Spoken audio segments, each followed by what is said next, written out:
trazido, não só pela qualidade das palestras, mas disponibilizando esse acervo, né? Eu acho que a Sociedade Teosófica é campeã em termos de conteúdos, né? A gente sabe que são poucas pessoas que querem realmente um aprofundamento desses temas, mas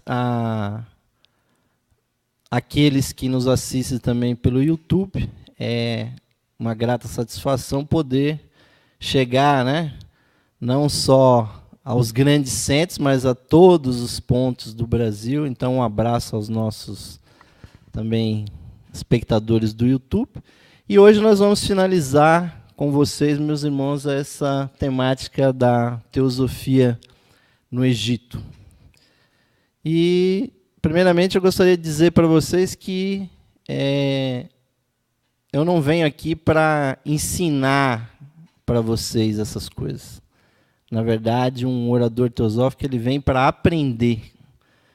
Quem mais aprende, meus irmãos, é quem mais ensina. Então, se vocês acham que alguém sabe alguma coisa de teosofia aqui, são aqueles que preparam conferências, palestras, vêm dar essas conferências aqui. E vocês também deveriam se capacitar, meus irmãos, porque o grosso, realmente, da literatura teosófica está nos livros. Nenhuma palestra jamais vai transmitir o conteúdo teosófico que está nos livros. Então, eu sempre coloco muita bibliografia para que vocês tenham acesso ao conhecimento, aonde que estão esses assuntos, para vocês irem lá, né? Então, a palestra quase sempre é um petisco, né, para a pessoa ir se aprofundar, né? E quando a gente menciona Egito, né, nós estamos mencionando, meus irmãos, uma civilização que era baseada na espiritualidade. É tudo o que o nosso mundo atualmente não é. Hoje nós temos não só um mundo pagão, como se dizia antigamente, mas não só pagão no sentido de que ele não é cristão, mas o paganismo hoje é, na verdade, a crença de que as coisas importantes, na verdade, são as coisas materiais.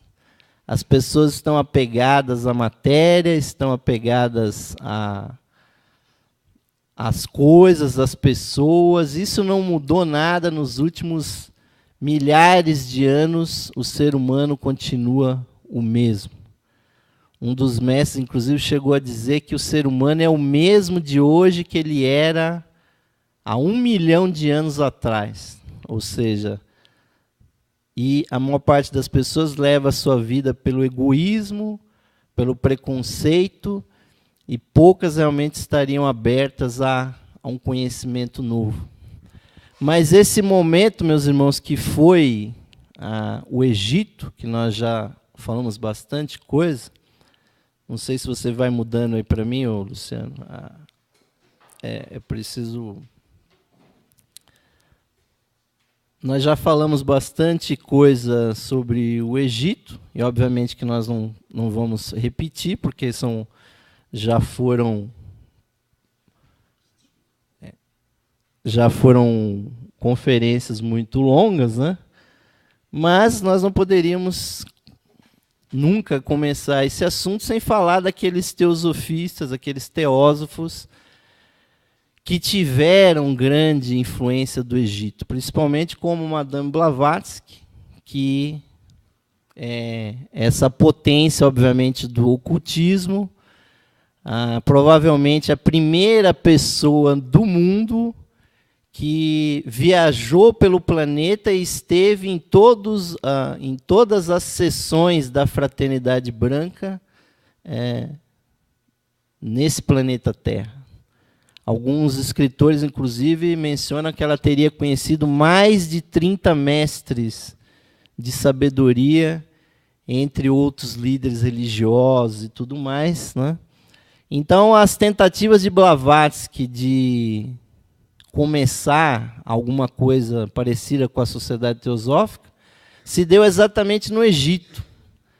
Ela morou durante 10 anos no Cairo e ali ela conheceu os adeptos da fraternidade egípcia, que passaram a ela não só conhecimentos esotéricos, mas também Blavatsky teve acesso, por exemplo, a toda a cultura maçônica, que foi o que permitiu a ela que, quando ela chegasse nos Estados Unidos, os maçons, né, assim ditos, né, entre muitas aspas, os maçons masculinos foram obrigados a reconhecer Madame Blavatsky como maçom, né, a destarte o gênero dela, porque ela conhecia todas as marchas, os toques, os sinais, as mitologias e tudo mais, que eles ficaram, né, telhando ela sistematicamente durante muito tempo, né? A casa de Blavatsky nos Estados Unidos era cheia de pessoas até altas horas da madrugada, as pessoas conversando com ela. E chegando nos Estados Unidos, ela demonstrou por A mais B que ela conhecia tudo de maçonaria, né? Conhecia tanto que, inclusive, deram até aquele diploma maçônico para ela, porque ela, apesar dela conhecer tudo, ela não tinha um único documento maçônico, não tinha um diploma, aquela famosa carteirinha, não tinha o tal do SIM, né? Não tinha, né? Ia assinar o quê na lista de presença da loja, né? E aí deram para ela esse diploma, que é um diploma do rito de adoção, né? Não é um diploma como o diploma dos homens, né, na maçonaria, mas deu a ela o último grau do rito de adoção, que era um rito para as mulheres, né? O chamado 12º grau, ou de rainha coroada desse rito de adoção. Então, essa influência teosófica, meus irmãos, de Blavatsky, e a influência egípcia que Blavatsky sofreu, e podemos, inclusive, dizer que provavelmente ela fez juramentos tão profundos no Egito que ela jamais escreveu sobre graus maçônicos, sobre aquelas coisas que ela conhecia. Apesar de todo mundo querer que ela escrevesse, ela nunca escreveu sobre isso. Então, provavelmente, ela seguiu todos os juramentos que um maçom faz, ela seguiu. Ela nunca escreveu sobre isso. Há pouquíssimas coisas naquela vasta literatura de Blavatsky, que são 15 volumes, né, de 600 páginas cada um. Ela nunca explicou nada sobre maçonaria, mas os grandes livros dela, que são a Isis Sem Véu e a Doutrina Secreta. Isis Sem Véu, obviamente, a própria Isis, né, já nos remete à grande deusa egípcia da sabedoria, né, cujos véus, por mais que você os retira, eles sempre ainda encobrem a realidade. E depois, posteriormente, quando Blavatsky saiu dos Estados Unidos com o Coronel Olcott, né, que é o outro, aliás, é o outro grande iniciado egípcio da Sociedade Teosófica, foi o Coronel Olcott, que escreveu aí o seu diário, que, né, o teosofista gosta de escrever tudo com muitos volumes, né? Esse diário tem 6 volumes, as folhas de um velho diário, onde Olcott conta todas as peripécias que ele viveu com Madame Blavatsky em Nova York, na Índia e tudo mais.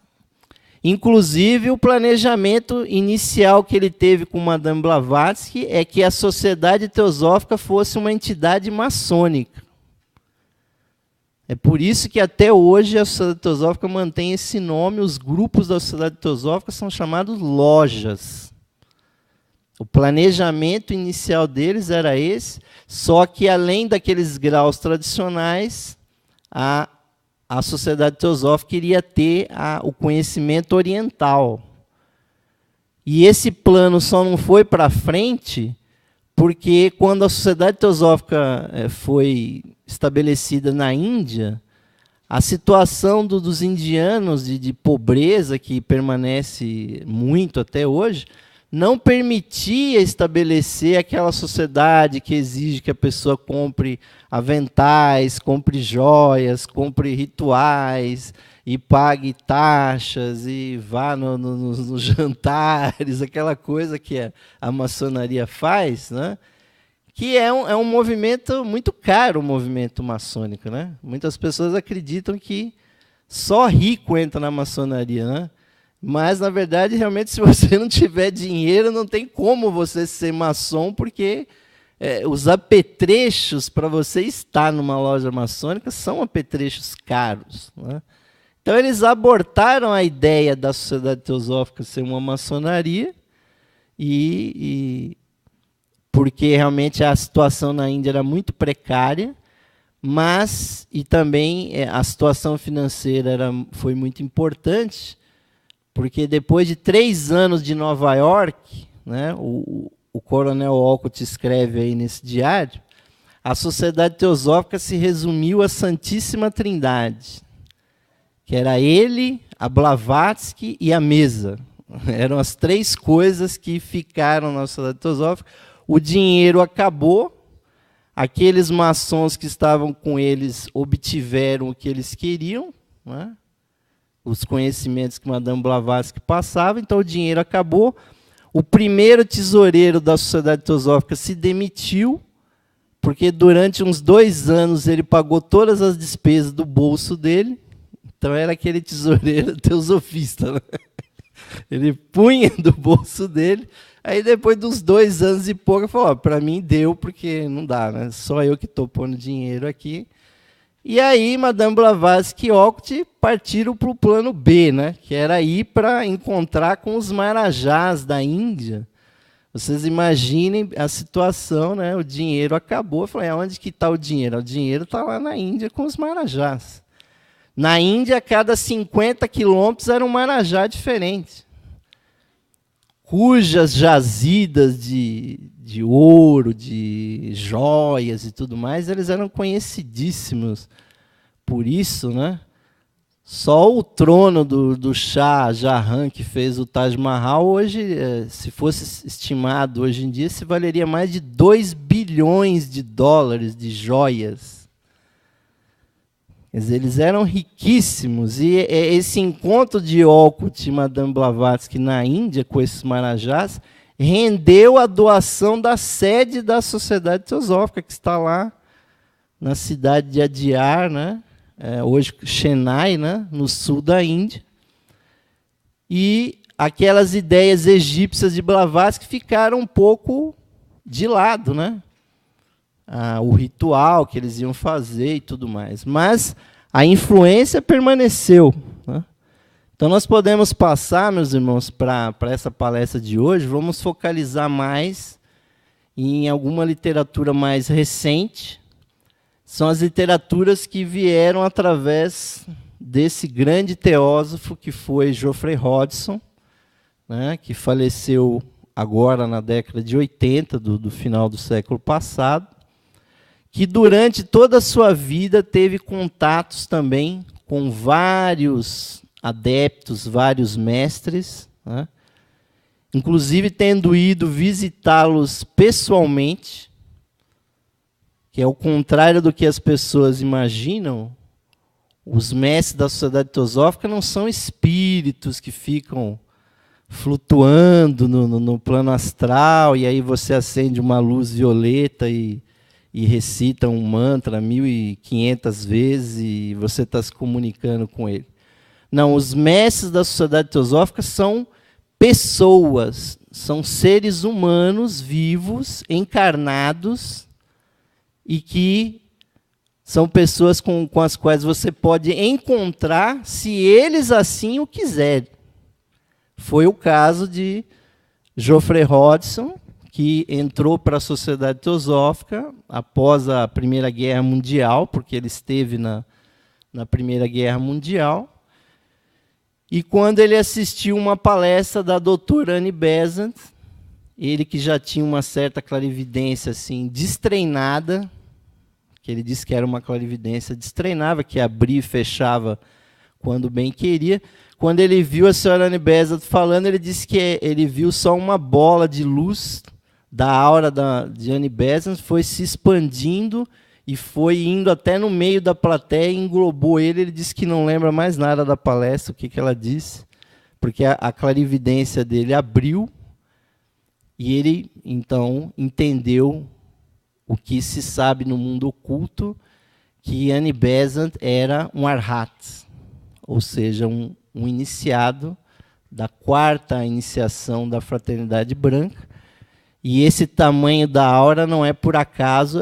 A pessoa que está numa iniciação dessa, a aura dela começa a romper aquela coisa pessoal e começa a se transformar num ser cósmico. Então, ele presenciou isso. E poucos anos depois ele ingressou na escola esotérica da Sociedade Teosófica. E logo de cara, quando ele entra na escola esotérica, ele diz que teve uma visão do mestre Kuthumi na frente dele. Quando ele pôs o pé direito ou esquerdo, não sei qual que foi, ele não disse qual que é, mas quando ele pôs o pé lá dentro, ele viu a face do mestre Kuthumi, que disse a ele o seguinte: bem-vindo de volta aos rankings da hierarquia. Isso está publicado no Diário Oculto de Geoffrey Hodgson. E, posteriormente, então, ele se transformou num discípulo do mestre Kuthumi. E o mestre Kuthumi, um pouco sobrecarregado, passou o discipulado de Geoffrey Hodgson para esse outro mestre, o mestre Polidorus Isourenos, que é a reencarnação de ninguém mais, ninguém menos, de um daqueles grandes neoplatônicos, primeiros neoplatônicos. Ele foi o Philon, o judeu. E essa relação entre esse discípulo e esse mestre, na verdade, o Geoffrey Hodgson já é um iniciado antigo da Fraternidade Branca. Segundo o Diário Oculto de Geoffrey Hodgson, que foi publicado póstumamente, ele deixou instruções bem precisas que todas as entradas de diário dele, que ele fez da década de 20 até a década de 80, que elas só poderiam ser publicadas após a morte dele, para que não houvesse um culto à personalidade de Geoffrey Hodgson. Porque muitas pessoas sabiam que ele tinha contato permanente com os mestres. Então, se ele saísse publicando livros e falando muita coisa, né? E mesmo quando ele dava uma palestra simples de teosofia, quando ele contava certos detalhes, as pessoas percebiam que não era uma pessoa comum. Uma pessoa que era clarividente desde cedo. Na Sociedade Teosófica, primeiramente, ele encontrou uma discípula do Conde de Saint-Germain, né? Não aquele da chama violeta, mas o verdadeiro Conde de Saint-Germain, que ajudou ele a controlar a clarividência dele, a abrir e fechar a clarividência dele como ele quisesse. E depois esse mestre deu a ele todas as yogas necessárias para manter a clarividência funcionando quando você quiser. Quer dizer, para você ter uma clarividência ativa, você tem que ter um nível energético muito diferente do que uma pessoa comum. As pessoas comuns, elas têm uma tela etérica que impede que a pessoa receba as informações que vêm do plano astral, do plano mental. Essa tela, ela precisa ser aberta com muito cuidado, né, que só um mestre realmente observando a aura da pessoa é que pode conduzir esse processo. Foi o que aconteceu com o Geoffrey Hodgson. Então, a partir daí, começou toda uma literatura esotérica. São mais de 70 livros que Geoffrey Hodgson produziu. Entre eles está essa fantástica obra, meus irmãos, que foi publicada pela editora Teosófica, está aí disponível no mercado editorial para vocês adquirirem, que é a sabedoria oculta na Bíblia Sagrada. Essa obra, meus irmãos, é fruto do contato de Geoffrey Hodgson com o seu mestre egípcio, que é o Polidoro Isureno. Durante cerca de 5 anos, todas as manhãs, quase sempre às 9 da manhã, Geoffrey Hodgson ia meditar e entrava em contato com o mestre Polidoro. E segundo Geoffrey Hodgson, o seu mestre interpretou para ele esotericamente a Bíblia inteirinha, do Gênesis ao Apocalipse, do Velho Testamento ao Novo Testamento. E esse livro, que é em inglês, originalmente em 4 volumes, o nosso querido escritor brasileiro Raul Branco fez o milagre de transformar ele num único livro. São cerca de 500 e tantas páginas, quase 600 páginas. É um único livro, onde ele diz que tinha alguns textos que eram iguais em alguns volumes. Ele deu fez um copydesk ali desse material e conseguiu traduzir e publicar. Se vocês gostam realmente do lado esotérico do cristianismo, meus irmãos, não deixem de ter esse livro, estudar esse livro, que é realmente sensacional, aonde ele mostra realmente que há toda uma interpretação esotérica do cristianismo. Que o cristianismo não é simplesmente a letra morta que está lá escrita, aquela que realmente mata, mas sim a letra da Bíblia. Ela tem que servir desde a pessoa mais simples, que vai ler aquilo literalmente, até aquele que vai tirar um significado moral, e há também aquele que tem o verdadeiro olho de Horus ali, e vai enxergar o lado esotérico daqueles textos. Então ele vai ler outra coisa ali, que a pessoa não está percebendo.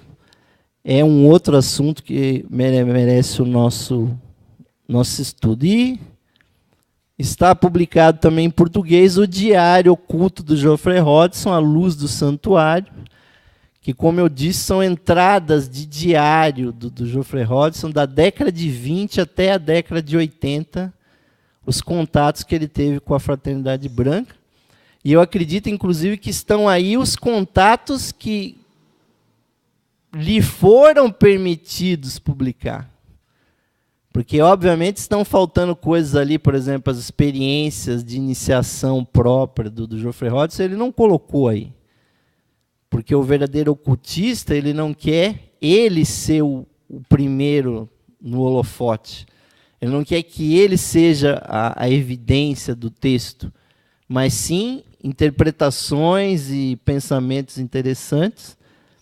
Então, desse diário, meus irmãos, nós podemos extrair muita coisa teosófica do Egito que vem até os nossos dias. E depois que Geoffrey Hodgson faleceu, foram compilados alguns livros. O primeiro deles, o Diário Oculto de Geoffrey Hodgson, e a editora Teosófica lançou a suprema realização através do yoga, que em inglês é chamado de Yogic Accent to the Spiritual Aids, onde Geoffrey Hodgson descreve a sua experiência pessoal com yoga.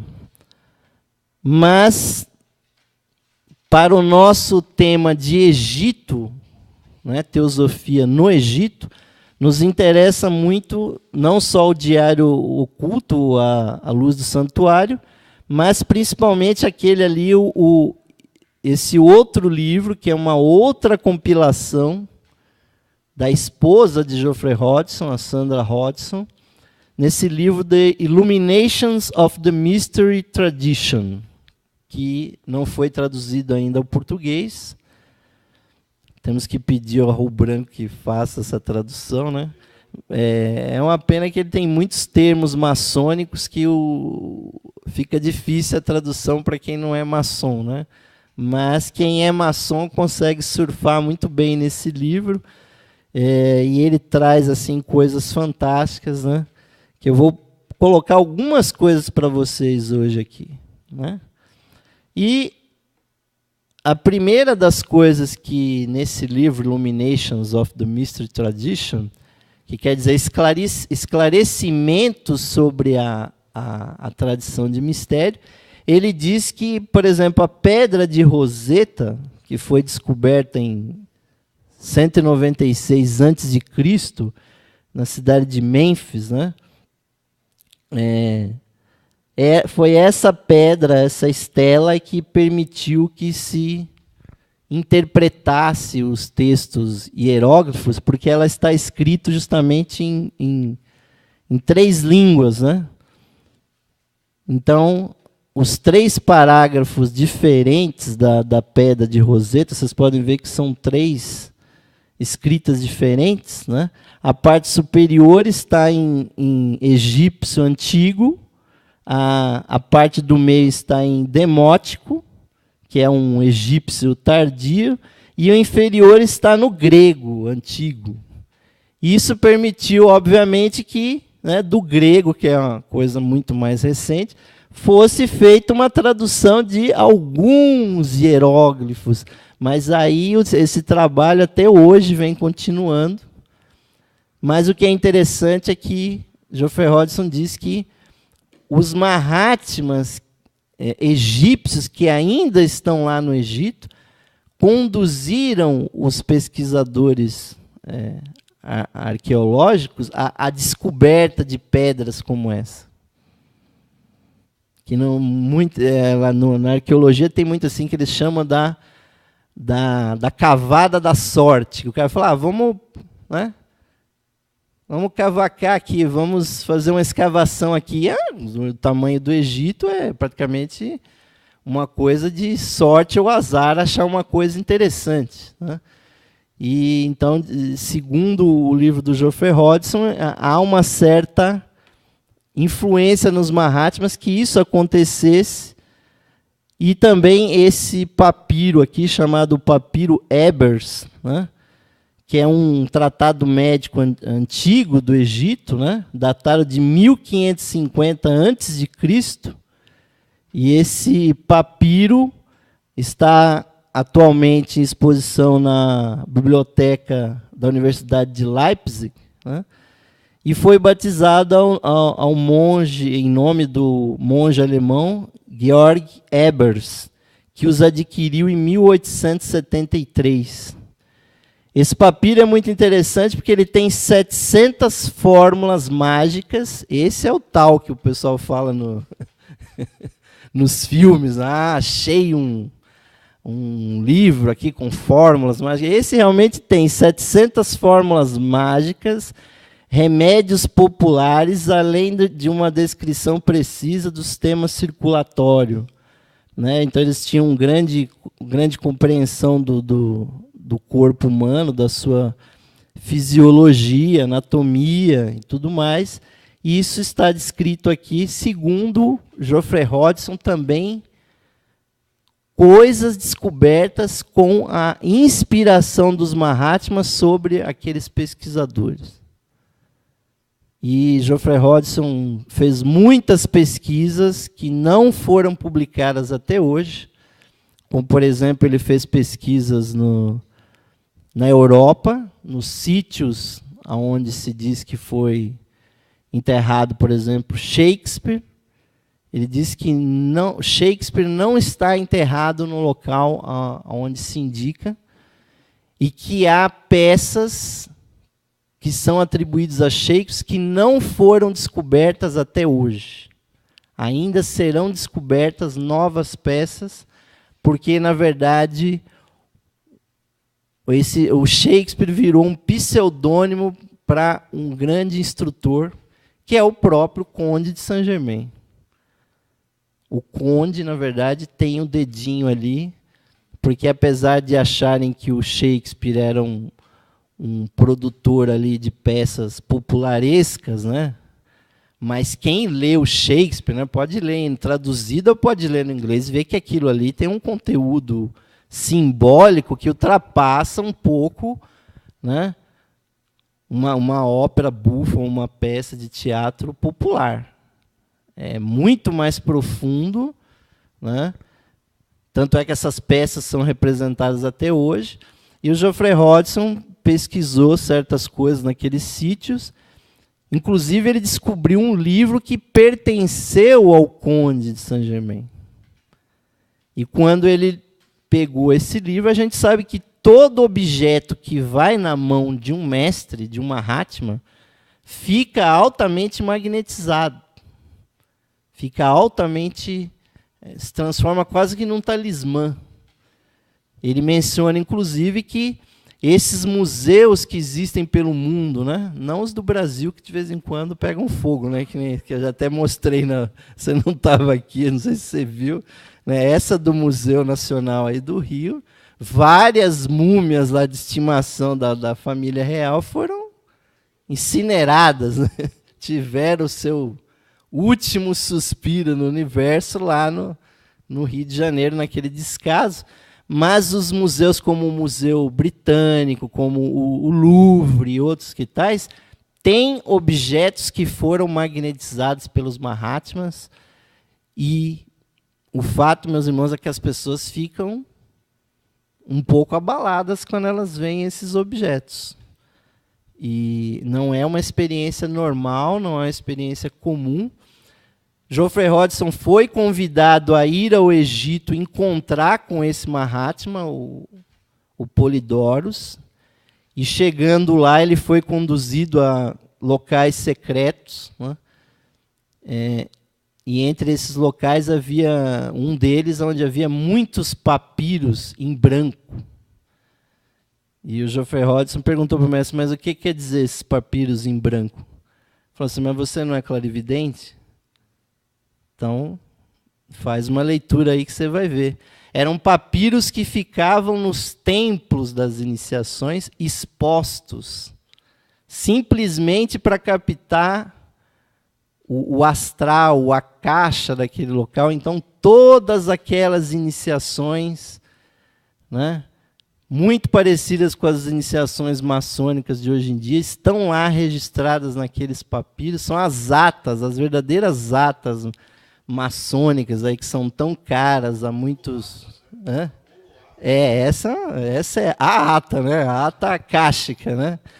Então não fiquem preocupados, meus irmãos, que a história dos ritos egípcios estão todas lá guardadas nesses papiros e também naquelas estátuas que ficaram lá expostas e tudo mais. A única diferença que Geoffrey Hodgson diz é que a maçonaria egípcia era uma maçonaria que os seus veneráveis eram adeptos, eram Mahatmas. Então, esses nomes que a gente usa na maçonaria hoje em dia, que chamamos nomes hebraicos, eram os nomes egípcios. Eram um Osíris, uma Ísis, um Horus. O candidato entrava, né, e aquele rito ia quando aquele adepto se levantava, não com uma espada flamígera, mas se levantava com o seu bastão de poder e tocava a testa do neófito, a transmissão de energia de Kundalini, de Forhat, era tão grande que a pessoa desmaiava. É o que ele descreve no diário dele. Desmaiava e se projetava no astral aonde as instruções continuavam. E se isso não acontecesse, a iniciação não estava válida. Quer dizer, ela só era válida se a pessoa se projetasse no astral. E lá no astral, obviamente alguém lá também dava instruções para a pessoa e falou, ó, faz um sistema aí de símbolos, porque quando você acordar, você vai ter que lembrar dessas instruções e depois elaborar elas. E Geoffrey Hodgson descreve isso.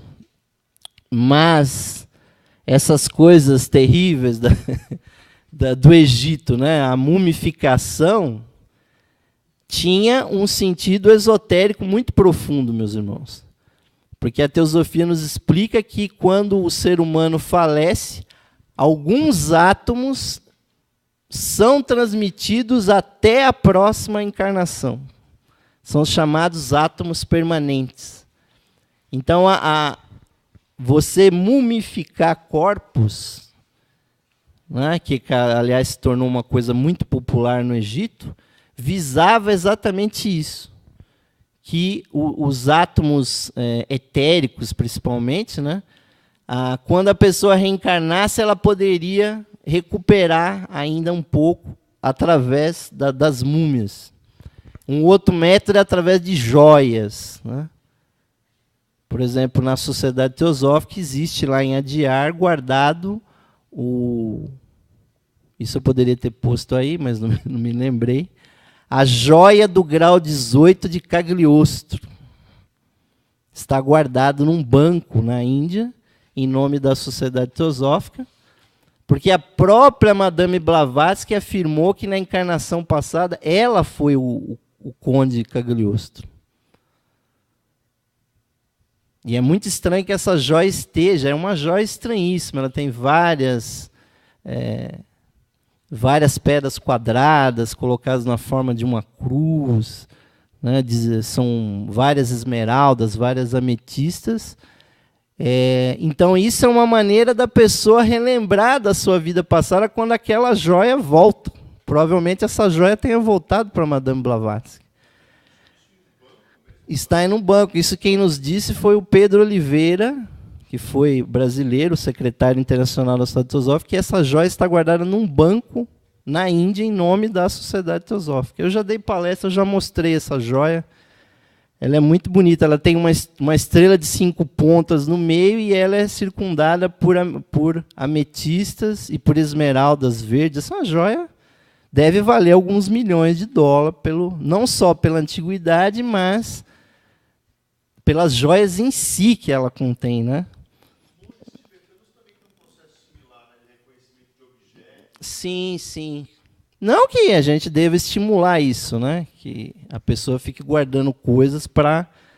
Essa questão da mumificação chegou no absurdo de que quando morria um monarca lá menor, diziam que todos os familiares dele deviam ser enterrados junto com ele, inclusive vivo. Aí é que é o pior, né? Quem assistiu a ópera Aida sabe que a ópera Aida, já que vocês não assistiram a ópera, então eu vou contar o final da ópera. A ópera termina com todo mundo dentro da tumba, a tumba sendo fechada, todo mundo vivo, e a tumba sendo fechada, né, que é uma ópera que se passa no Egito. E, então, a mumificação, meus irmãos, é uma coisa que chama muita atenção, mas tinha um sentido esotérico. Também como esse Fausto aí dessas máscaras mortuárias de ouro, né? A gente imagina que essas pessoas tinham esses objetos devido ao valor, né?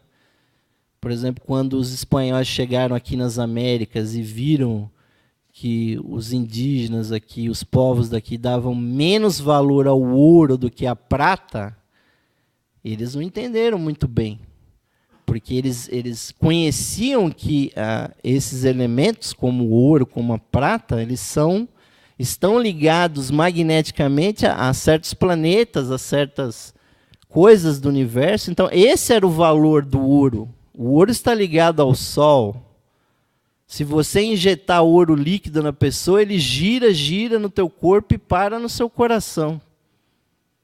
Que simbolicamente é o Sol do corpo. A prata, por exemplo, está ligada com a Lua, né?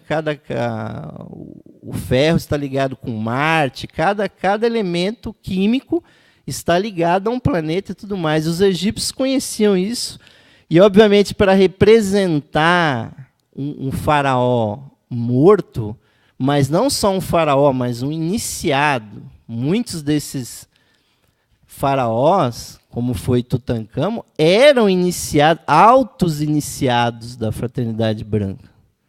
Nem todos, mas muitos deles. Por exemplo, o pai de Tutancâmon, o Amenófis III, foi uma encarnação anterior do mestre Kuthumi. Ele que fez Karnak, estimulou a construção de Karnak e tudo mais.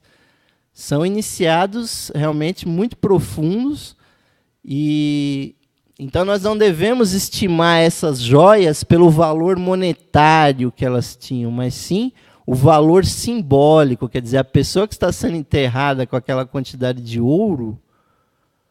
E nesse outro livro do Geoffrey Hodgson, ele tem uma frasezinha muito curta, que ele diz o seguinte: ser um mestre, ser um adepto, é se ligar com a energia, com a vida do Logos, ou seja, da vida solar.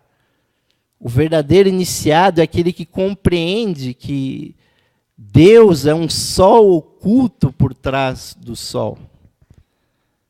É o segundo sol aí da novela que está acabando hoje, né? Hoje nós estamos com a concorrência triste aí, né? O último capítulo da novela Segundo Sol, mas lá ninguém está explicando o que é o segundo sol. Eu que estou explicando aqui. Ah, é? Então, obrigado aí o pessoal aí. Curtam aí o canal, deem um like, assinem o canal, porque é isso que o youtuber fala, né? Normalmente no começo do vídeo, né? Mas o segundo sol, meus irmãos, é o sol espiritual. É a vida espiritual do sol. Óbvio que os egípcios cultuavam, nós vamos ver aí, o sol físico, mas isso era um culto, digamos assim, popularesco, né? Assim como hoje as igrejas, hoje não, alguns séculos atrás, a igreja católica enchia os seus altares de ouro. Por quê? Para fazer a conexão do altar com o sol. E isso, obviamente, a pessoa, supõe-se que uma pessoa que usa uma joia de ouro, por exemplo, uma cruz, ela não está querendo representar sobre ela o local onde o Mestre Jesus morreu. Ninguém vai pendurar, por exemplo, um caixão no pescoço e sair andando por aí. A cruz, meus irmãos, sempre simbolizou o sol. A energia magnética, inclusive rotatória do sol. Daí que os nazistas pegaram aquele símbolo tão antigo que está aí no próprio emblema da Sociedade Teosófica. A suástica é o sol giratório que está emitindo as suas vibrações. Então, andar com crucifixo significa que você identifica o seu coração com a fonte oculta da vida, que é o sol. Os egípcios tinham N cruzes, como, por exemplo, o Ankh, né, que também está aí, que representa a vida eterna, né? Então, aí nós temos, em 1945, Geoffrey Hodgson desenhou, numa folha de um caderno, a face do mestre que ele via todos os dias, às 9 da manhã, quando ele meditava. E segundo ele colocou também, ele tinha um poder, um Sid, que era chamado Sid sibilino. O poder sibilino, que é o seguinte, é manter a consciência no plano oculto e no plano vigílico ao mesmo tempo. Porque quando ele ia meditar, ele ficava com a esposa dele ao lado e ele ia relatando para ela: olha, eu estou vendo isso, estou vendo aquilo, o mestre está dizendo tal coisa, anota aí. Foi assim que saiu o diário dele, porque ele tinha realmente uma consciência fora do normal, né? E obviamente que eu estou colocando aqui esses retratos, meus irmãos, porque a função dessa palestra aqui, meus irmãos, não é falar do Egito, é falar de nós mesmos. O Egito, a espiritualidade, não está lá naquelas pedras, naquela poeira que está lá por cima das pirâmides. A sabedoria está dentro de nós, de cada um de nós. O ser humano é o microcosmos perfeito, a imagem daquele universo lá fora, e o mestre, como esse, é o ser humano que conseguiu atingir a meta de se auto-despertar, que atingiu a meta de se descobrir, atingiu o autoconhecimento. Então, a beleza da face desses mestres, quando elas são representadas, visa isso, meus irmãos, não é por outro motivo. E lá no Diário do Geoffrey Hodgson ele diz: durante certo período no Egito, estiveram encarnados cerca de 100 grandes iniciados e mestres da grande fraternidade. Isso deu ao Egito uma característica, meus irmãos, que é indestrutível, mesmo quando todas aquelas pedras lá desabarem, ainda ficará no ambiente, no local, as influências espirituais. E no futuro, novos templos, nova tradição espiritual vai ser erguida naquele mesmo terreno. Porque normalmente nesses terrenos onde há muita espiritualidade, são ancorados anjos, arcanjos. Por exemplo, dizem que o mestre Moria, junto com a senhora Blavatsky, ancoraram em Adyar um arcanjo que está lá presidindo a espiritualidade da sede mundial da Sociedade Teosófica. Por isso que dizem que quem vai a Adyar, quem vai à Índia, tem sempre uma experiência muito poderosa, porque além de ser um local, obviamente a sede da Sociedade Teosófica, onde são feitos muitos estudos, a influência desse arcanjo que está lá estacionado é muito forte. No Egito, então, mais ainda, né? Então eu gostaria só de, para realmente fazer uma coisa quase que a nível devocional, meus irmãos, passar algumas frases desse outro mestre muito importante da Fraternidade Branca, que é da seção egípcia de Elora, que nas cartas dos mestres, assim, en passant, eles dizem que Blavatsky era uma eloriana, ou seja, Blavatsky foi instruída na seção egípcia do mestre Serapis Bey, que esse quadro aqui não quer dizer que essa seja a face realmente dele. Mas é, obviamente, um dos Mahatmas da fraternidade egípcia, que merece a nossa atenção pela sabedoria que ele nos traz. Então, nos livros da Sociedade Teosófica, nas cartas dos Mahatmas, há essas passagens dele, como nessa, por exemplo, que ele diz: meu irmão é sábio em não permitir a brilhante chama da sua fé bruxulear como a flama inconstante de uma vela. Sua fé o salvará e coroará suas melhores esperanças. Esse mestre, meus irmãos, ele tem um conhecimento muito nítido, muito claro, de que mesmo para o ocultista é necessário aquilo que aquele religioso mais fanático chama de fé. Fé, meus irmãos, é a crença naquilo que você não consegue explicar. Muitas pessoas sabem que eu sou padre, chegam para mim e perguntam assim: mas Osmar, o que é fé? Falar, fé é uma crença numa coisa que você não sabe explicar, mas que você sente. Quem é que vai sentar na frente antigamente era na frente do papel, né? Escrever o que é o amor, o que é a felicidade, o que é a justiça, são coisas abstratas, mas não existem em lugar nenhum. Aonde que existe a felicidade? Aonde que existe o amor? Aonde existe a amizade, meus irmãos? No mundo abstrato dentro do ser humano. A fé também é isso. É a sua crença, por exemplo, na existência da divindade, na existência dos mestres. E essa coragem, essa confiança que a pessoa tem pela fé, né, dá à pessoa uma certeza que faz com que ela realize coisas que ela mesma depois não acredita que fez. Porque a pessoa que tem a cabeça cheia de dúvidas, e esse é um problema do nosso mundo hoje, que é muito cientificista, muito materialista, as pessoas só estão tão pior do que o São Tomé, elas só estão acreditando no que elas veem. E por isso que elas não estão acreditando nem mais no amor. Porque o amor, a amizade é uma coisa que surge entre duas pessoas invisível. Você não tem como avaliar, não tem preço. Até a propaganda do Mastercard diz isso. Tem coisas que você não compra com Mastercard. Apesar deles usarem lá a raiz de 3 e tudo mais. Então, esse mestre eu acho que é muito esclarecido.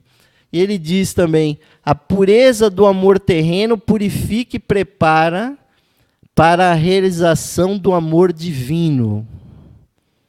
Isso ele nos alerta, meus irmãos, para uma coisa muito interessante. Ninguém vai fazer o superior sem ter feito a sua correspondência aqui embaixo, que é o inferior. Ninguém vai ter o amor ou a iluminação do nirvana sem ter vivido aqui o amor físico, ter amado a sua família, os seus filhos, ter amado a sua esposa, o seu esposo, o seu amante, a sua amante. Ou seja, para fazer o maior, meus irmãos, é preciso fazer o menor. Então, todo o amor, meus irmãos, é válido nesse sentido, porque é a maior energia que une as pessoas no universo, é o amor, e só esse amor terreno, meus irmãos, é que vai dar as primeiras experiências que vão permitir a pessoa ter as experiências transcendentais, né? E diz mais ele, o ideal espiritual só pode ser penetrado através da imaginação. Vamos ler isso aqui, depois eu vou dar um exemplo para vocês, muito pitoresco. O ideal espiritual só pode ser penetrado através da imaginação, que é o caminho conducente e o primeiro portal para as concepções e impressões do Atma terreno. A pessoa que bateu o olho assim muito rapidamente nessa frase, ela vai se confundir. Porque as pessoas hoje em dia acreditam que imaginação é igual a fantasia, é igual a mentira, é igual a invenção, invencionice. Não é, meus irmãos. Para seres como esse, imaginação é quando você tem um contato com o superior cria imagens na sua consciência. Essa é que é a imaginação que ele está colocando aí. Cria imagens que você consegue perceber. Quem aqui tiver uma experiência de meditação conhece isso. Provavelmente. De estar meditando num assunto, aí surge uma ideia, surge uma imagem, aí a pessoa fica pensando, será que isso é uma fantasia? Ou será que isso é o meu eu superior que está se comunicando? Normalmente as pessoas têm isso quando estão sonhando, né? Quando você está lá paralisado na cama, o teu inconsciente fica liberto e você sonha as coisas mais absurdas.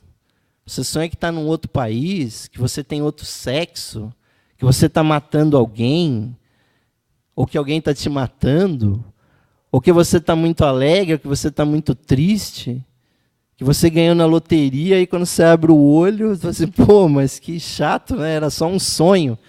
É o teu inconsciente está mostrando isso, alguma coisa para você.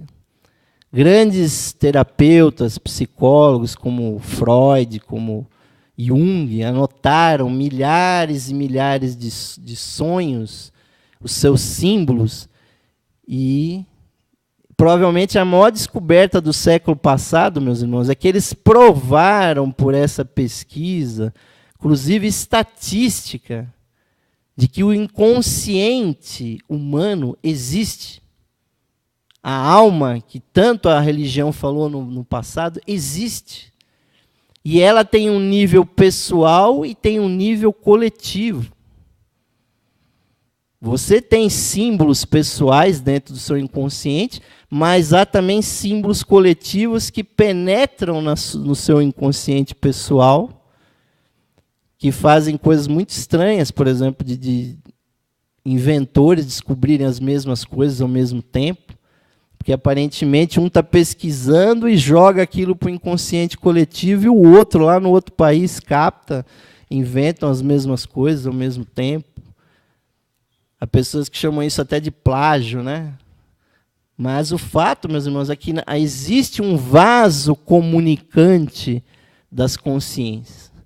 Então, a imaginação é uma coisa muito profunda, meus irmãos, né? E aqui ele coloca, tenta, procura e acharás, pede e ser-te-á dado, né? Parece uma parte da Bíblia, isso. E, meus irmãos, eu tenho a dizer para vocês o seguinte, todas essas coisas aí que eu estou dizendo, para mim, é uma realidade muito profunda. Porque eu sou membro aqui da Sociedade Teosófica há 31 anos. Eu me filiei aqui na Sociedade Teosófica quando eu tinha 22 anos de idade.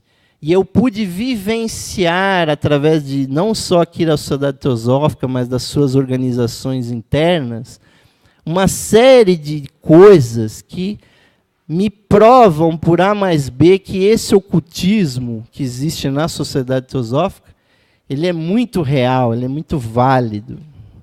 E não só do ponto de vista positivo, mas também do ponto de vista negativo, né? E o mestre pede, né, para a gente tentar, né?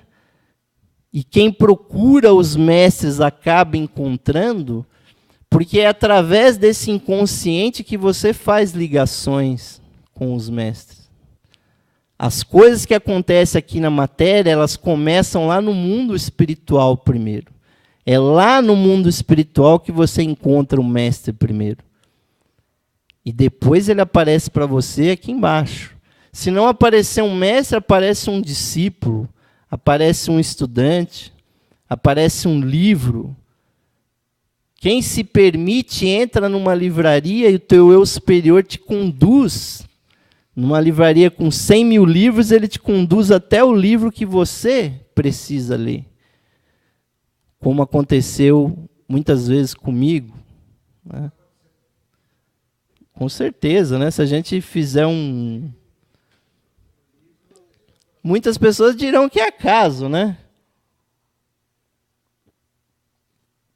Mas comigo aconteceu uma coisa estranhíssima, que eu fui naquela famosa, antiquíssima livraria Zipac, né, que existia, era aqui na Major Sertório, no centro. Depois ela se mudou lá para Rua Lorena, nos Jardins, mas eu fui aqui quando ela era no centro de São Paulo. Eu fui lá, encontrei com o Eduardo Pellegrini, que era editor da revista Planeta, e ele estava lá. Aí eu perguntei para ele, mas quem que vem comprar livro esotérico aqui? Ele dizia, olha, aqui vem desde ministro da República até o office boy da firma, compra o mesmo livro. E no dia que eu fui lá, ele estava tentando vender um disco para uma pessoa com composições do Nietzsche. Eu falei, nossa, mas esse disco deve ser assim, meio, um pouco pessimista, assim. Mas não, o fato é que depois que eu fui para casa, uns dias depois, eu sonhei que voltava àquela livraria, e a irmã do Pellegrini, que era uma senhora muito bem apresentável, né? Não sei nem se era senhora ou se era senhorita, né? Vamos chamar ela de senhorita, mas uma loira muito bonita, tá? Apareceu no meu sonho, né? Os junguianos agora vão, né, se divertir aí. E ela me pegou pela mão lá dentro da livraria, me levou numa partilheira e me mostrou, você precisa ler esses livros aqui. Aí eu, no meu sonho, na partilheira estava lá, A Doutrina Secreta de Blavatsky. Aí no dia seguinte eu fui lá comprar, né? Comprei, li, gostei muito, e 30 anos depois ainda estou aqui falando do assunto. Dirão os junguianos que aquela mulher do meu sonho é a minha psique, é a minha ânima, né? Provavelmente seja mesmo. Eu não creio que fosse ela no plano astral.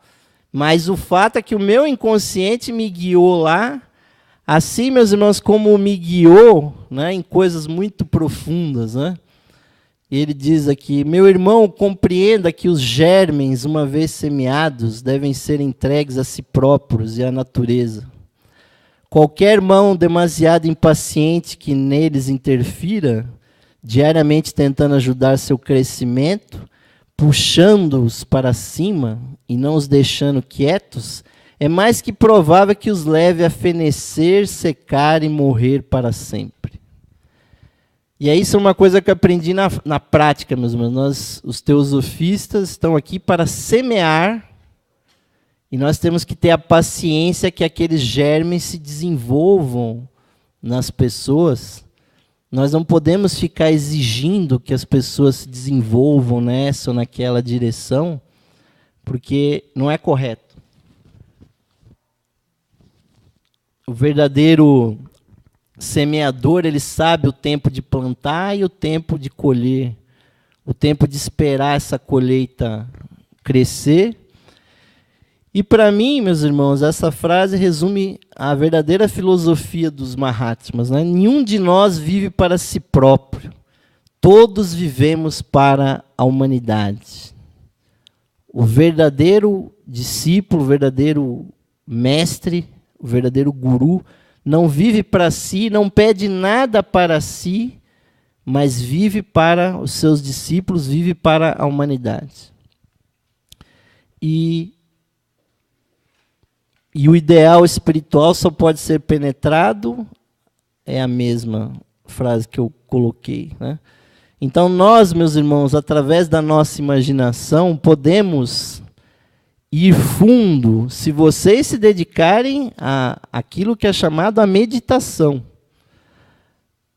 Então, para mim, meus irmãos, isso foi muito real quando eu vou contar aqui uma experiência muito profunda minha que aconteceu pelo fato de eu ter ingressado num movimento aqui. Esse prédio, meus irmãos, é a sede nacional da Escola Esotérica da Sociedade Teosófica, fundada por Madame Blavatsky. E eu ingressei nessa escola em 1991. E uma semana depois de eu ter ingressado nessa escola, aqui nesse prédio, e os membros da escola esotérica têm que fazer um relatório das suas atividades ocultas, né, das suas meditações. E com uma semana de membro aqui da escola esotérica, eu não sabia que existia um formulário já pronto para ser preenchido, né? Eu falei assim, eu devo pegar uma folha e escrever o meu relatório. Aí escrevi um relatório assim com umas 5 ou 6 folhas, né? Porque eu tive uma meditação naquele ano, uma semana depois de entrar aqui na escola esotérica, que para mim eu acho que foi uma das melhores que eu já tive. Porque foi como assistir um filme na minha cabeça enquanto eu estava acordado, com aquela bagunça acontecendo nos outros cômodos da casa, mas o filme passou na minha cabeça que eu estava sentado num cavalo, andando por um deserto. Aí como apareceu o Lawrence da Arábia, assim, né, cruzando um deserto, não sabia, né, que era, mas quando apareceu aquela pirâmide lá embaixo, aí eu falei, não, eu estou no Egito, né? Então deixa rolar o filme, né? E aquele filme foi correndo e eu estava vestido todo de preto, uma roupa preta, um cavalo, assim, uma cor bonita, né? E eu fui ali conduzindo aquele cavalo, aquela experiência, senti o calor do ambiente. Aí chegou lá na frente, tinha um fulano vestido assim, a lá árabe, mas de costas para mim. Eu parei o cavalo, desci e ele ofereceu uma roupa branca para mim. E eu tirei ali mesmo a minha roupa preta, vesti aquela roupa branca e ele apontou para a grande pirâmide. Não falou uma palavra e não virou para mim, eu não vi o rosto dele, né? É aquela pirâmide ali. Mas eu entendi muito bem que eu tinha que entrar na pirâmide. Já tinha trocado de roupa mesmo, fui, já sabia, a entrada é pelo lado norte, pensei bem assim ali naquela meditação. Entrei ali por aquele lado, quando eu fui entrando, o fulano já tinha, antes de eu chegar lá, aquela pessoa que deu a roupa branca para mim já estava lá na porta. E só fez assim, entre. E eu fui escalando aquela escadaria íngreme, que vai afinando lá na frente, uma coisa meio empoeirada. E eu saí lá na câmara do rei, né, que é a famosa, e quando eu chego lá, está lá o fulano de novo. Só que aí ele sugeriu que eu tirasse todas as vestes e que eu deitasse ali naquele sarcófago. E eu falei assim, nossa, esse cara não vai virar para minha frente, eu não vou ficar sabendo quem que é esse danado, se é alguém que eu conheço, se é um mestre, né? O fato é que eu fiquei, na minha visão, eu fiquei parecendo esse fulano que foi lá de verdade, né?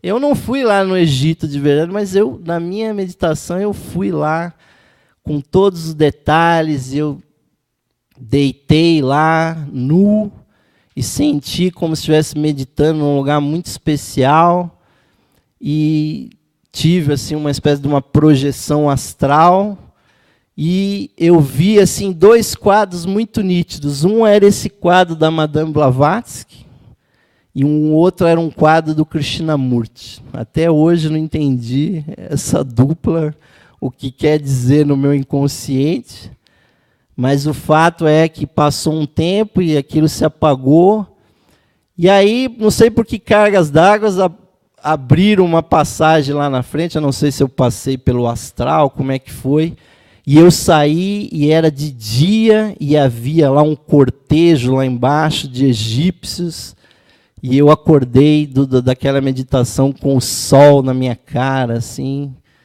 Aquilo eu escrevi no meu relatório, foi assim, parecia o Paul Brunton, assim, escrevendo a vida dele no Egito.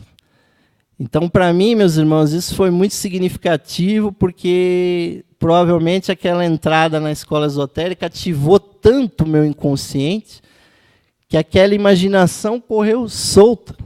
Então, apesar de eu nunca ter ido aí nesse lugar, meus irmãos, no meu inconsciente eu vivi muito essas experiências. E depois fui iniciado na maçonaria, percebi que aquela maçonaria tem a ver realmente também com o Egito. E fui vivenciando tudo isso, meus irmãos, e para mim o ocultismo hoje é uma coisa muito real, né? E muito que eu vou dizer aí para frente também, para mim é muito nítido, meus irmãos, que essas instruções, por exemplo, que vêm de mestres e que estão no diário do Geoffrey Hodgson, por exemplo, esse mestre é pouquíssimo citado, o mestre Curios. Ele diz o seguinte: os antigos santuários ainda estão aqui e são guardados ocultamente, tanto por seu valor no mundo que existe hoje, quanto para o futuro. Nossa fraternidade ainda está representada no Egito e, portanto, em Luxor, pelos poucos homens que realmente conhecem, como nenhum arqueólogo pode conhecer inteiramente, não só o grande passado histórico, mas também a herança mística da terra de Kem. Cada grande civilização e centro dos mistérios se erguerá das cinzas do passado e virá o tempo em que o Egito, outra vez, será um centro de cultura e ocultismo.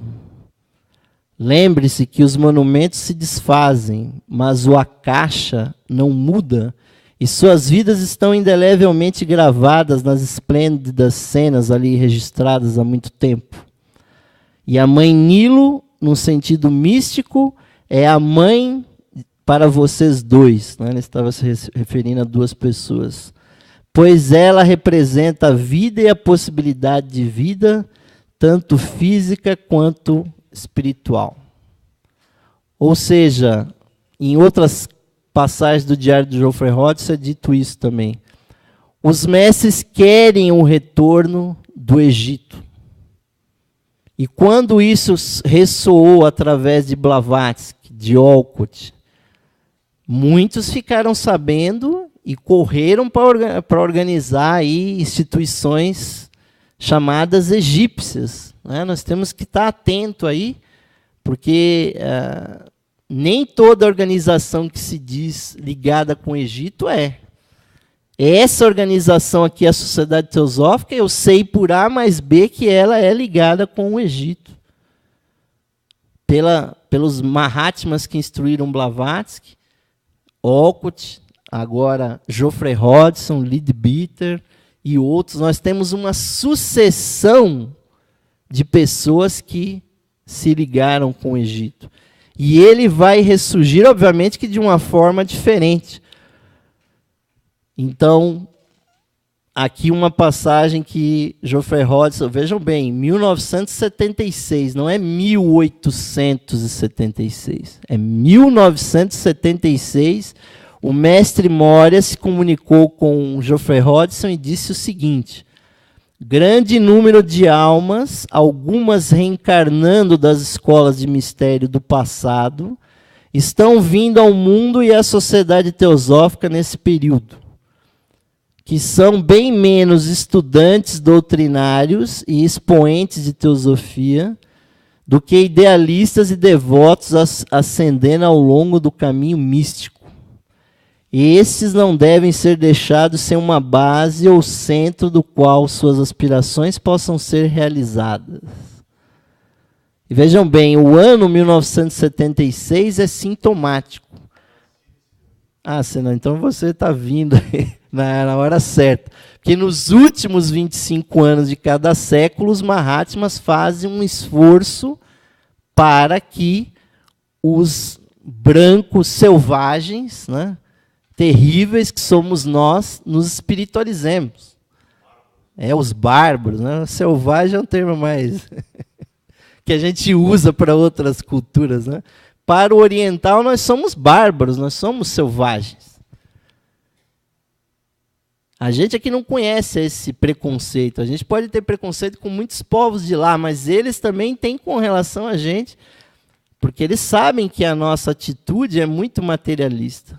Agora, o que acontece? As pessoas que foram dos mistérios no passado estão reencarnando. Então, nós que estamos aqui, vocês que estão aí no YouTube, aí, né, sabe-se lá quando que a pessoa vai assistir essa palestra. A pessoa que está interessada em maçonaria, em Rosa Cruz, em sociedade teosófica, em eubiose, né, em projeção astral, em estudos esotéricos, né, são pessoas que tiveram lá no passado ligação com o Egito, com os mistérios na Grécia, na Índia, em outros locais, e que voltam a procurar. Agora, essa passagem aqui eu acho que é importante, que é o seguinte: muitas pessoas são menos estudantes doutrinários e expoentes de teosofia. Nós não devemos imaginar que toda pessoa que se filia na sociedade teosófica vai se transformar num orador, vai se transformar num palestrante.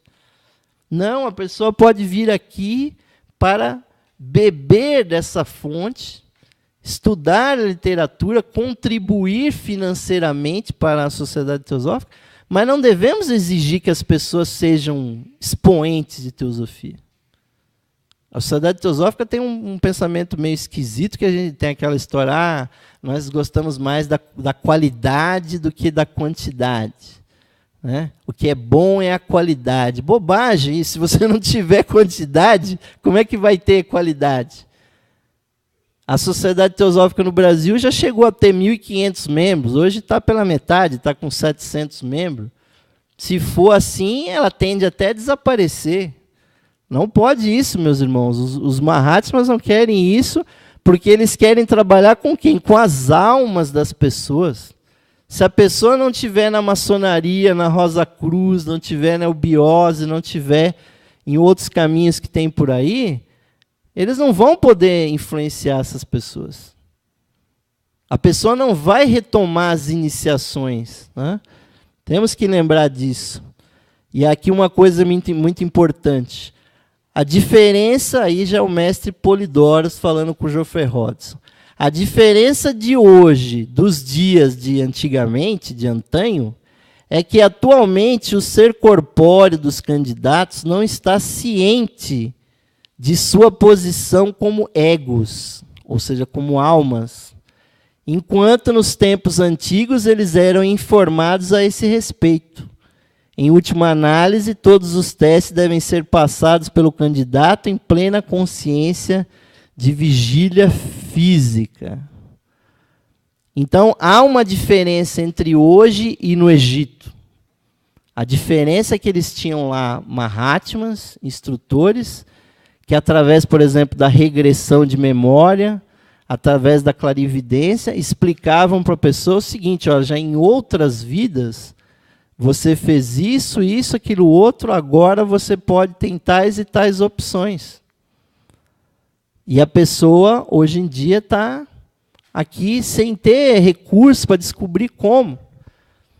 Por exemplo, eu posso indicar para vocês uma forma de vocês saberem mais ou menos a energia da sua última vida. E quem mostrou isso para os astrólogos foi Madame Blavatsky. Madame Blavatsky, em contato com os astrólogos da época dela, informou a eles: olha, a Lua no mapa astrológico da pessoa representa o signo da vida anterior da pessoa.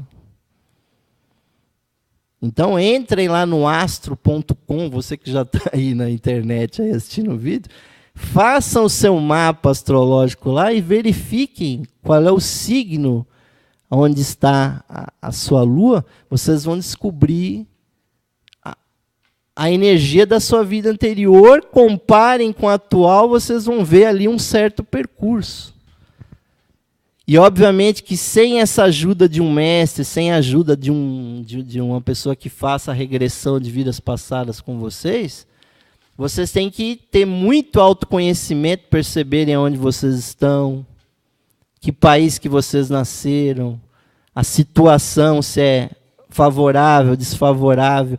Aí vocês começam a entender o que vocês estão fazendo nessa vida e que estão levando vocês ao ocultismo, à teosofia. Porque aqui, meus irmãos, eu tenho certeza que a alma de vocês está muito interessada no ocultismo, na teosofia, né? Então procurem investigar isso. Daí, meus irmãos, que essa arte egípcia,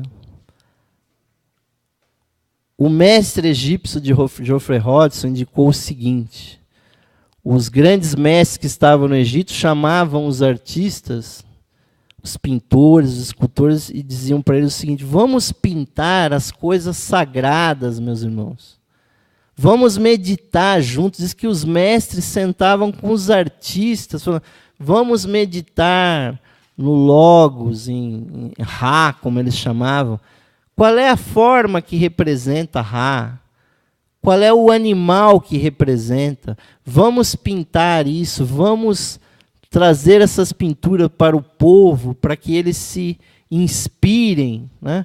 Então, a arte egípcia, meus irmãos, é uma arte voltada para a espiritualidade.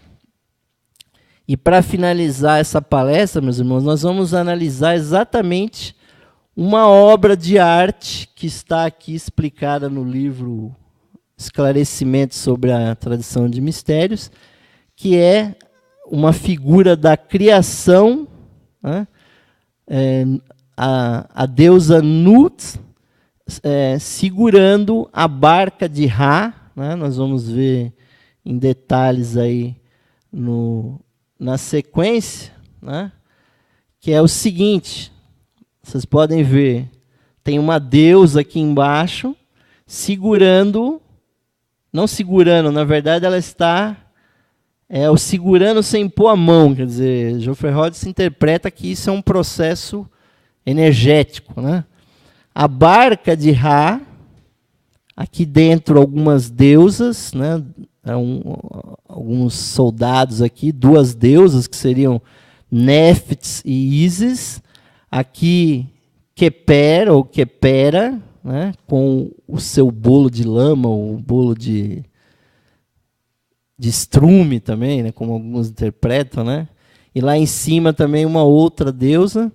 mas que Geoffrey Hodgson diz que essa imagem, meus irmãos, tem todo um esquema teosófico que nós estudamos aqui de outra maneira, mas que os egípcios conheciam, que tinha uma interpretação cosmogônica, ou seja, do surgimento do universo.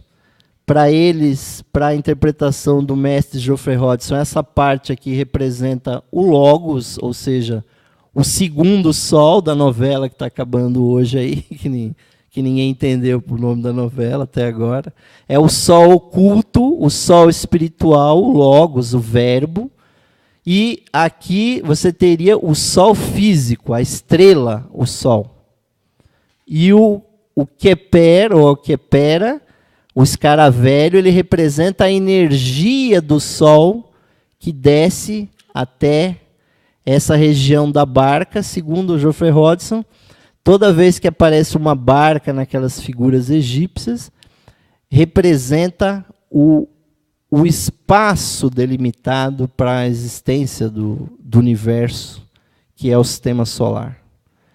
Na literatura de Blavatsky é chamado o anel não passarás, né? É a barca de Ra. E continuando aqui essa interpretação, aqui seria o Keper, seria o Forrat, ou seja, a energia que desce do sol. E as deusas, obviamente, que representam a energia feminina que cria a natureza aqui embaixo. Essa é a interpretação cosmogônica, né? Então, isso aqui seria, a barca seria o anel não passarás, que é o limite do círculo do sistema solar. Também chamada de corda dos anjos, né? A doutrina secreta tem uns termos estranhos, né? Mas é isso que vale. Mas no nível pessoal também há uma interpretação aí, porque essa parte seria a mônada, a chispa divina. Aqui embaixo o Atma, né, o que seria o Sol, seria o Atma. E aqui a energia da intuição, Budi. E vai chegar finalmente ao Mana superior, ou causal. Então essa barca aqui representaria o corpo causal da pessoa. E essa população toda aqui dentro representa todas as vidas que a pessoa teve. Todas as reencarnações que a pessoa teve. Então, eles tinham duas interpretações para essa figura, trazendo, meus irmãos, quer dizer, o esquema teosófico que nós usamos já estava lá no Egito, apesar da população egípcia se confundir toda e achar que a barca de Ra era o Sol, que era o Sol que fazia o movimento no céu, como a gente sabe muito bem que é o planeta que está girando, não é o Sol que gira em lugar nenhum. E também, quando os judeus pegaram essa ideia, a barca, né, ou essa ideia de um barquinho, de a Arca de Noé e tudo mais, os animais da Arca de Noé representam também as nossas encarnações passadas, passando de uma encarnação para outra. Quer dizer, existe uma interpretação pessoal para a Arca de Noé. Não é simplesmente a passagem de uma civilização para outra, mas sim é a nossa própria vida que passa. Então, toda vez que surge essas barcas, meus irmãos, tem a ver com isso. E as deusas, obviamente, é a energia feminina. A energia feminina que cria o universo material. Não existe outra maneira. Como a própria Bíblia diz, o Espírito de Deus pairava sobre as águas do abismo. Essas águas, esse caos primordial, né? Essa matrix primordial é feminina. Então, o Espírito Santo também no cristianismo tinha que ter sido denominado como um aspecto feminino. Assim como aqui Amen-Ra, como Keper, vocês vejam bem, é o Deus Amen-Ra vestido com a energia cósmica, com a energia do Forrat. né? E todos os deuses egípcios, como Horus, Ísis, Osíris, né? A deusa Maat, né? E por aí vai, eles representam também os aspectos internos do ser humano. Muitas pessoas ficam imaginando, mas será que existiu alguém lá, uma Mahatma que era Horus, ou que era Ísis, tudo mais? Não, meus irmãos, representam aspectos internos nossos, bem como esse personagem aqui, que é chamado Horus Armax. O Horus Armax, segundo Geoffrey Hodgson, representa o iniciado da fraternidade branca, porque ele leva uma coisa, se não os seus dedos, alguma coisa até os seus lábios, que estão selados pelo segredo da iniciação. Então, o Egito era a terra do segredo. Tanto é que você não encontra em lugar nenhum no Egito os projetos das pirâmides, como é que foi calculado. Ninguém nunca encontrou isso, porque era um segredo absoluto dos maçons egípcios, como aquelas pirâmides foram projetadas, como elas foram construídas. E também essa flor aqui representa a energia do Forrats, da Kundalini, que aqui na pintura em vermelho, que vai transformar o cérebro da pessoa num receptor das energias superiores. Então, toda essa iconografia egípcia, ela visa, meus irmãos, transmitir esses mistérios. E aí, para finalizar, um mestre que nem se nominou, mas um adepto da fraternidade de Luxor, diz o seguinte: a sociedade teosófica deve crescer e tornar-se um movimento mundial muito eficiente e efetivo para disseminar a teosofia no pleno significado da palavra, incluindo aplicações práticas para a vida.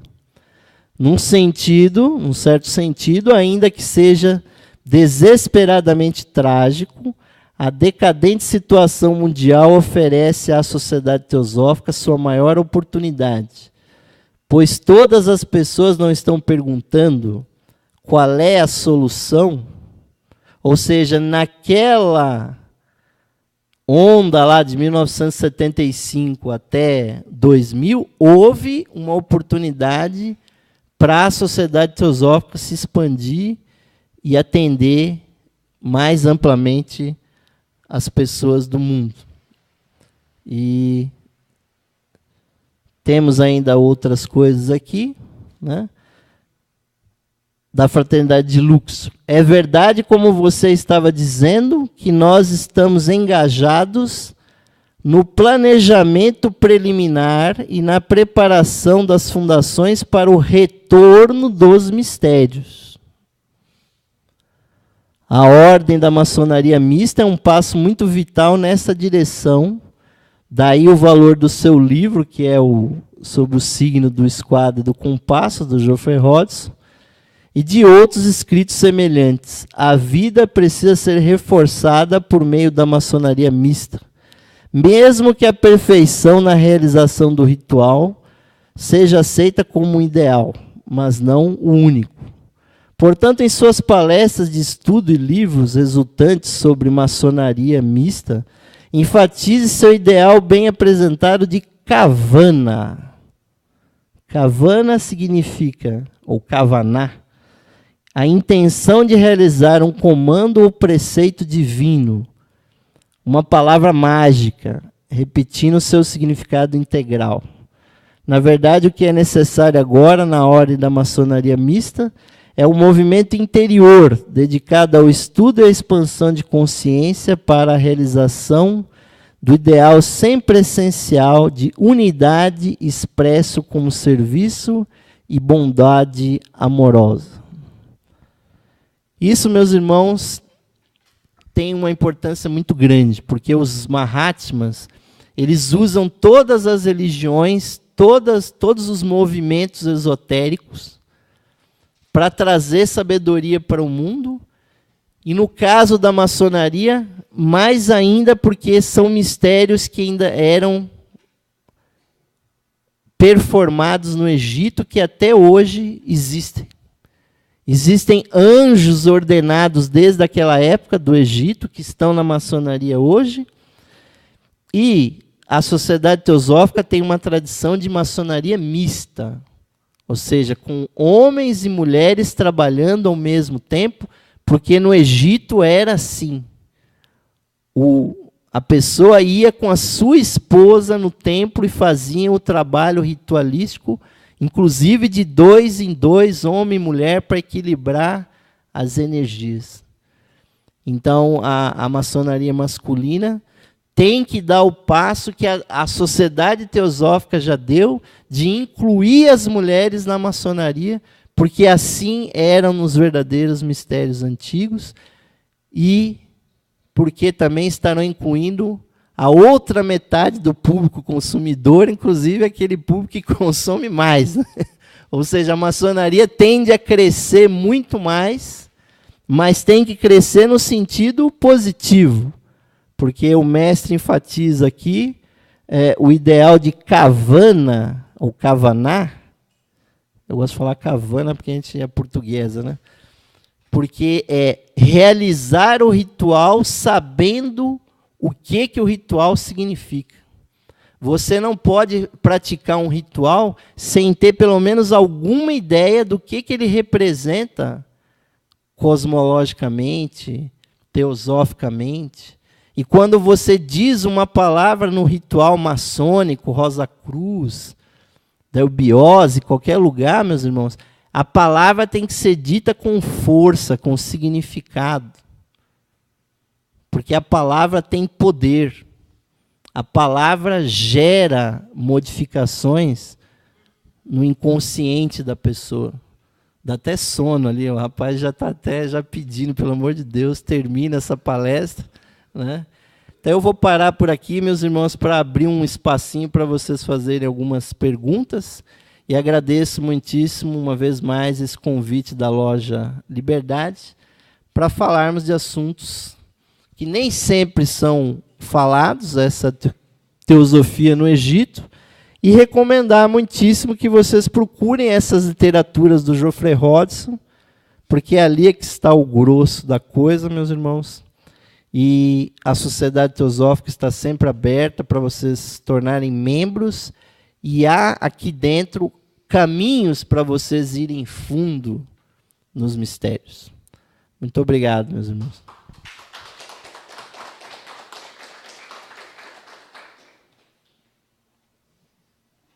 E aí, se alguém tiver alguma perguntinha, né? Oi. Hoje o Ciro não está aqui, estou eu, né? Seja bem-vindo. Sempre quando eu vejo as suas palestras, sua ou de outros, nessa parte espiritual, maçônica ou qualquer coisa muito parecida, eu sempre ouço e vejo, sinto que é sempre uma elite que controla isso aí. Nunca desce lá para os porões. Sempre é aquela elite. Marajás, maçônicos. Eu não sinto que as lojas, não estou falando nessa, que é uma loja assim, mas quando sobe um outro patamar mais agressivo financeiramente, ele deixa tudo para trás e fica só com aquela elite. Por que acontece isso em todas? Mas você vê alguma coisa errada nisso? A única coisa que eu vejo errada é que quando sobe, esqueceu lá embaixo e deixa. Eles deixam lá embaixo e ficam se locupeitando. Posso dar uma ideia aí? Sim. Na verdade é o seguinte, se você olhar historicamente, desde que começou a quinta civilização, ou assim chamada quinta raça, que a humanidade se organizou como uma pirâmide. Essa pirâmide foi primeiramente colocada como as castas da Índia, né? E todas as civilizações que vieram depois daquele primeiro braço ariano lá na Índia, você tem lá em cima os sacerdotes, ou a religião, depois os governantes, depois uma burguesia ou alguma coisa, depois alguns profissionais ali liberais. Estou simplificando, né? Porque tinha toda uma guerreiros ali, né? Tem todos os nomes indianos, e depois lá embaixo a população, né? Bom, isso é um adjetivo que você está colocando. Não sei por que cargas d'água essa pirâmide jamais foi subvertida, por quê? A limitação não é de nenhum governo, não é da maçonaria, não existe nenhuma nova ordem mundial que empurra isso. É uma limitação da cabeça das pessoas, não sei, existe aí um livro no mercado aí que é chamado O Poder dos Seguidores, né? Que o ser humano, ele é 95% do tempo você é um seguidor. E, na verdade, assim, as coisas que funcionam bem é porque tem bons seguidores. Por exemplo, vocês ficaram 1 hora e não sei quanto, aí 1 hora e meia assistindo, seguindo o meu raciocínio. Se vocês fossem realmente pessoas de uma outra civilização, vocês teriam se rebelado. Aí falei, eu também quero falar, me dá um microfone aí, eu quero protestar, o Egito era escravocrata, não sei o que dizer. Por que isso não aconteceu? Porque, infelizmente, o nosso inconsciente é assim. Então, há pessoas, né, realmente nessas organizações que têm realmente uma visão elitista, porque elas operacionalizam esse ideal da quinta civilização naquela estrutura clerical, né? Os únicos seres que quebraram isso aí, que se colocaram como independentes, como excludentes ou revolucionários, que foram quem? O Buda, Jesus, Pitágoras, né, que saiu lá dos mistérios egípcios, voltou para a Grécia, botou a escolinha dele lá, com muita sabedoria, foi destruído por um discípulo. Por quê? Queria que o status quo voltasse. O mestre Jesus tentou pregar ali a torto à direito, foi destruído. O Buda, no país teoricamente mais sábio do mundo, pregou a sua doutrina, foi escorraçado ali e foi pregar para as bandas lá do Tibete e tudo mais. Quer dizer, se a Índia não recebeu o Buda, se os judeus não receberam Jesus, né? Blavatsky previu que esse nosso século XX teria um instrutor que viria dar a prática da teosofia. Nós estamos esperando esse instrutor até hoje, está na chave para a teosofia. Uma profecia dela. Então, meu irmão, infelizmente, parece que isso só vai ser rompido quando tiverem muito mais pessoas com vivência espiritual e sejam capazes de romper esse arquétipo da pirâmide social que vem de 1 milhão de anos para cá, quando surgiu o braço indo-ariano lá do Tibete, Índia, e veio caminhando em direção ao Ocidente. Quer dizer, existe um arquétipo aí que isso está sendo quebrado no sentido, por exemplo, no Egito, quem não era dos mistérios não tinha educação, era analfabeto. Hoje nós temos universalização da educação. Então, por exemplo, para que esse conhecimento quebre um pouco a estrutura, ele tem que ser universalizado. Enquanto a teosofia não for universal, que a pessoa entenda, olha, tem karma, tem dharma, tem reencarnação, a coisa assim. Enquanto isso não for universal, não há bases, não há elementos, não só para que as lideranças, mas muito mais a população se liberte. Porque o que liberta é o conhecimento, é a sabedoria. Então pelo menos a minha visão é essa. Não é que há uma coisa armada aí para prejudicar as pessoas. É um arquétipo que se impõe, né? Mais alguma pergunta?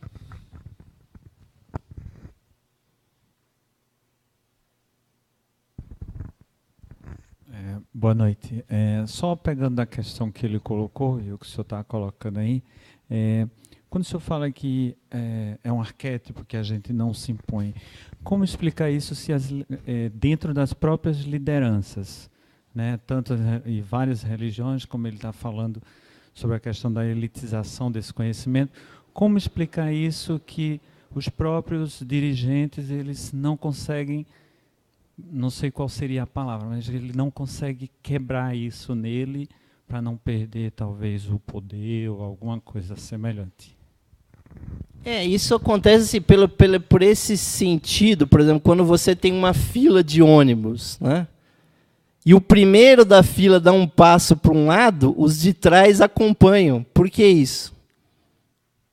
Se bem que no Brasil tem fila que não funciona bem, as filas ficam... Mas atender é porque as pessoas têm um sentido de serem seguidoras. Então, você propor, por exemplo, quando o Krishnamurti, dentro da Sociedade Teosófica, propôs a verdade é uma terra sem caminhos, ele rompeu esse arquétipo, porque os ingleses da Sociedade Teosófica, ali de Bitter, Annie Besant e tudo mais, que eram maçons, que eram altamente hierarquizados, eles só enxergavam o Krishnamurti em cima de uma pirâmide. O Krishnamurti desceu da pirâmide e proclamou: a verdade é uma terra sem caminhos, não me sigam, estou devolvendo as propriedades. Rompeu o paradigma, quer dizer, a iluminação dele era correta. E se os teosofistas fossem também coerentes, só que ele realizou a verdade dentro dele. Então, ele pôde romper. Quer dizer, você não deve esperar de uma liderança mais do que a iluminação que ela tenha. A gente sabe que tem pessoas que atingem a liderança, parece que é o que está acontecendo no Brasil hoje em dia, está sempre acontecendo, não existe no mundo um processo que leve à liderança uma pessoa que é iluminada. Não existe ainda esse parâmetro. Até brincando lá no WhatsApp, falou assim, o presidente do Brasil tinha que ser escolhido pelo chapéu seletor de Hogwarts, né? Coloca o chapéu na cabeça das pessoas, esse vai ser o presidente porque ele é o mais sábio. Então, o que falta, na verdade, é iluminação, é realização da espiritualidade. Esse que se liberta rompe com o paradigma. Então, você não deve esperar de uma liderança mais do que o nível que realmente ela atingiu. Então, se a pessoa não é iluminada, não adianta ela ser o Papa, não adianta ela ser o presidente do Brasil, não adianta ela ser o presidente dos Estados Unidos, o chefe da ONU, porque ele só consegue pôr aquilo que roda dentro da consciência dele, né? Nós temos essa esperança que um dia os sábios voltem, né? Eu já até falei isso aqui numa das primeiras palestras. Os mestres não voltam porque nós somos cruéis, nós somos maus, a gente mata um ao outro. E quando aparece um mestre, a sede de sangue de matar um mestre parece que é uma coisa incrível. Como é que a espiritualidade pode gerar essa expectativa de que aquele iluminado seja morto, como deram aquele tiro no Gandhi, ou como o Buda, para não ser destruído, ele se transformou num andarilho, num esmolere, saía pedindo comida, dormindo nos celeiros, ou Jesus ali caminhando pela Terra Santa sem ter nenhum bem, porque senão diriam, olha só, ele está fazendo isso para enganar, para ter. Mas eles libertavam nesse sentido. Então, nós não devemos esperar nada além do que o nível realmente espiritual que a pessoa possui. E a gente tem que realizar isso em nós mesmos, né? Muito obrigado, meus irmãos, por essa Salva de oportunidade. palmas. Gostaria de agradecer a presença de todos. A próxima sexta-feira a gente não vai ter palestras, por conta da ponte do feriado, né? E a nossa próxima palestra no dia 23/11, com o nosso irmão Ricardo Begger, Saúde e Espiritualidade. Mais uma vez, obrigado, Osmar, pela aula e pela palestra. Até a próxima.